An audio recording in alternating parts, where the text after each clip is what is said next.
What's up, guys? It's Father's Day. We're at GLD again at Brew City Banger a week ago. Obviously hit the wall a little bit, but before that I was experiencing some more issues, always steering issues with this thing, just constantly fighting that.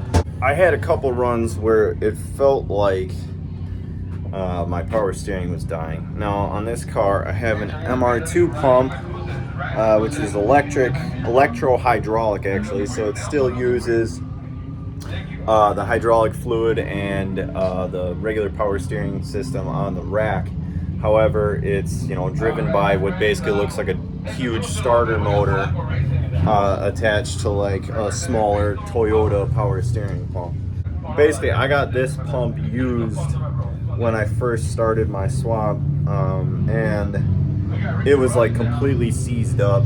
I hooked up power and ground to it, and it literally just like smoked the wires. So basically what I ended up doing was taking it apart.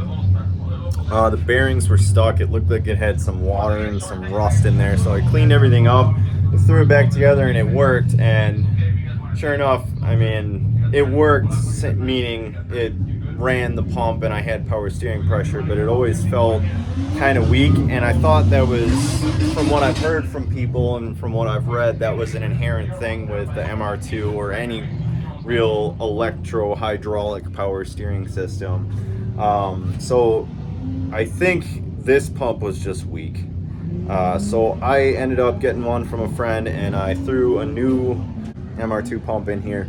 And honestly, just driving it around the parking lot of my shop, it feels 1,000 times better. And in all honesty, like at the Brew City Banger, I had a couple runs where it felt like I almost had no power steering at all.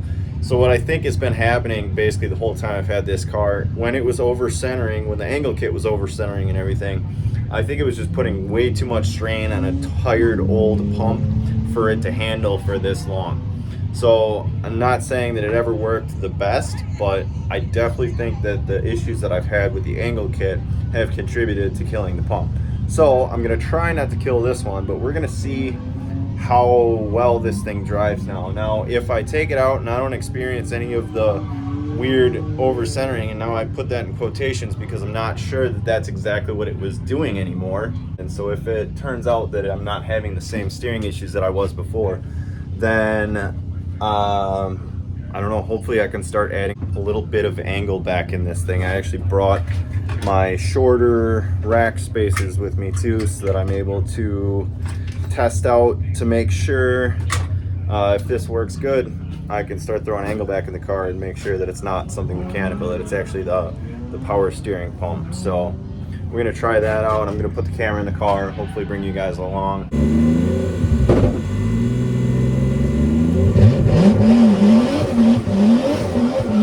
So this run, basically what I was trying to do was to throw the car all the way to full lock to basically determine whether or not the power steering was the reason that, even though I had my rack travel limited so much, that the car still felt like it was over centering. And as I'm doing this, you can see just throw it as far to angle as I can.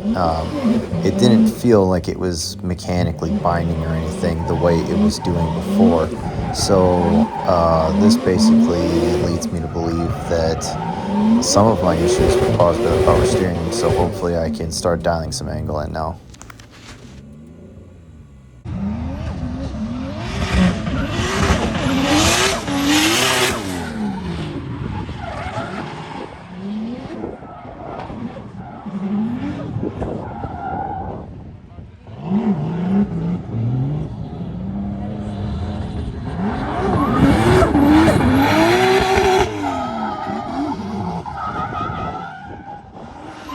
Okay, so first run in, I forgot to mention I changed my seating position too, because I was always sitting pretty low in this thing, and now I raise it up, got a lot more leverage on the steering wheel. But oh my god, that power steering pump is 1,000 times better. That's like, you can tell that thing's actually working. The other one that I had was definitely tired, old, barely working. So what I'm gonna do right now, because I didn't feel any kind of binding or anything that time, so now I'm gonna throw these smaller rack limiters on before I get the car too hot, and it's a pain in the ass to work on. So I'm gonna throw those on and then try and chuck some more angle and see how it feels. All right, so like I mentioned, that run felt a lot better. So these were the angle limiters that I had on the car. You can see the height on those. These were the other ones that I made that I felt like it was still over centering. However, my dumbass left my other one of these in the shop. So I have one of these here. Now these are the ones that FDF sent me originally, and they're the clip-on types, which I don't like that much because theoretically if you smack something hard enough they could come flying off. But so basically I have one of these on each side of the rack right now. And now if it's still over centering, I might try and grind one down to see if it's about this size, because this is the size that I kind of determined it didn't look like it would be mechanically over centering when you look at it from the bottom side of the car and turn the wheel back and forth.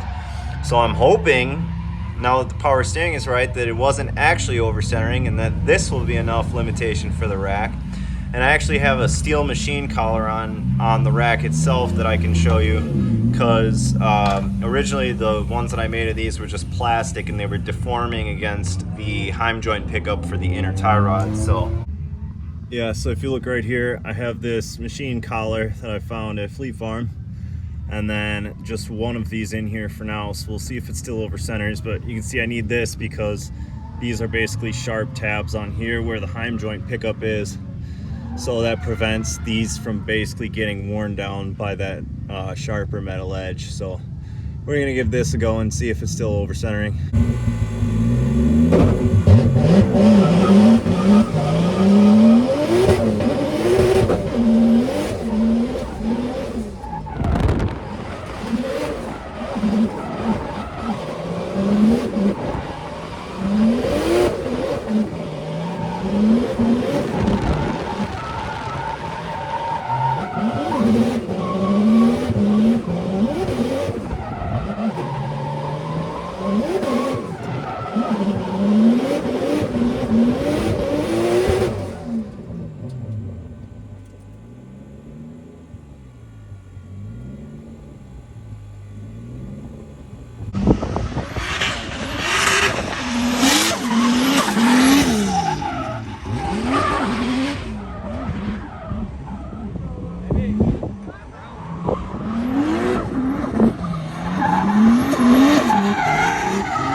Alright, so just went out for that run and it grabbed a little bit on me on entry until I was really throwing a lot of angle on entry, and it felt like it was definitely over centering. That was like the most realistic like explanation of it that I could provide.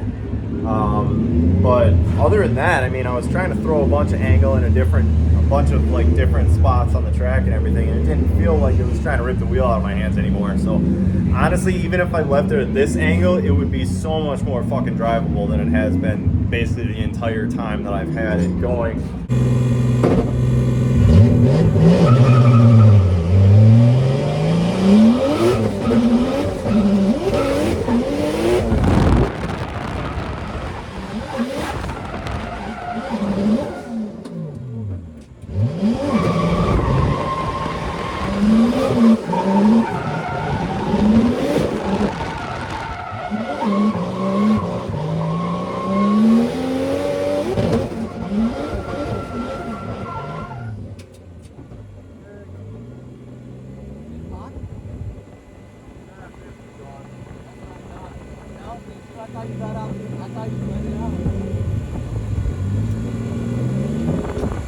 Well, I thought I broke a diff, but it turns out,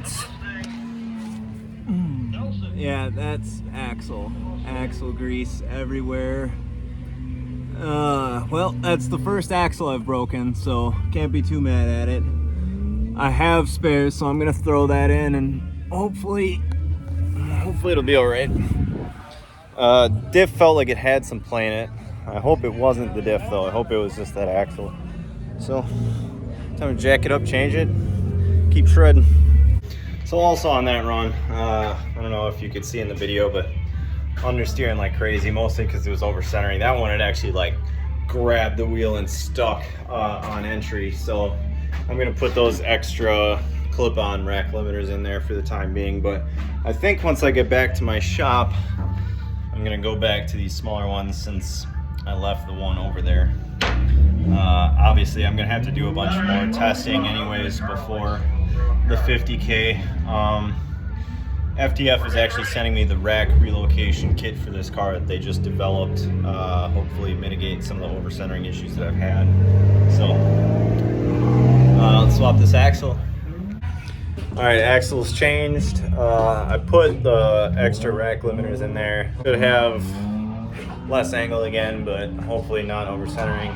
Like I said, this whole testing of this was really just more for the power steering because I'm getting the rack relocation hopefully next week at some time, so I should be able to put that together.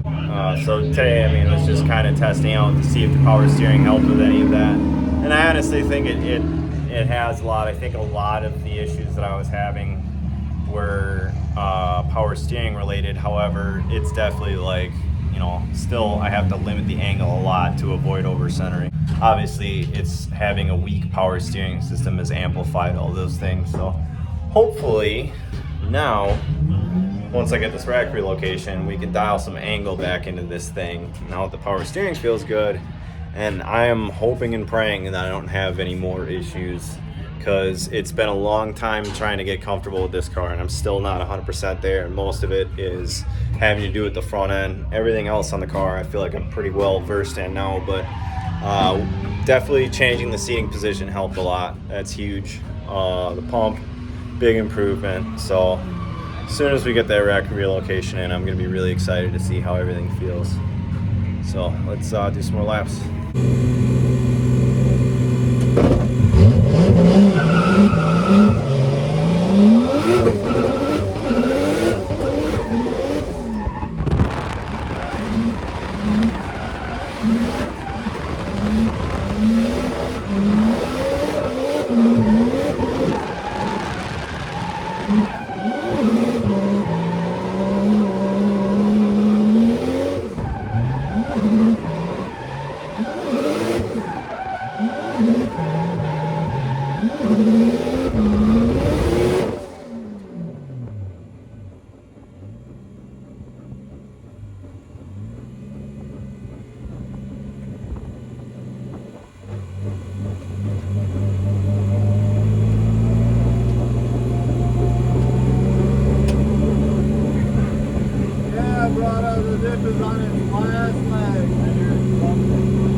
Well, sure enough, blew that axle up, replaced it, clipped on those spaces. It actually, almost dropped it. It actually feels a lot better now.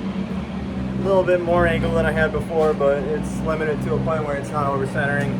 Feels like it might be enough. I don't know. I might still try and dial some more in, but overall it feels pretty good. However, unfortunately I didn't record the last couple of runs. The diff sounds exactly like it did the last time I blew it up here, so unfortunately I'm gonna park the car. I got one spare diff left, and I'm gonna have to find another one before Riverside because I need to have a spare. Obviously this is kind of the weak point in the rear end. These axles have had a lot of abuse on them, and the fact that they lasted that long, well, the other one's still holding on fine, but the right side was the one I blew up today, so the fact that it lasted that long is pretty much a testament to how old built these cars are. Way to go, Toyota. However, diff seems to be the weak point on these things. This is the second one. It's not blown up yet, but I still want to be able to push it into the trailer without having to swap diffs, so I'm gonna have to just stock up on them. Every time I see them, I'm gonna have to grab a diff. So yeah, I don't know. Thanks for hanging out with us. We'll see you at the next one.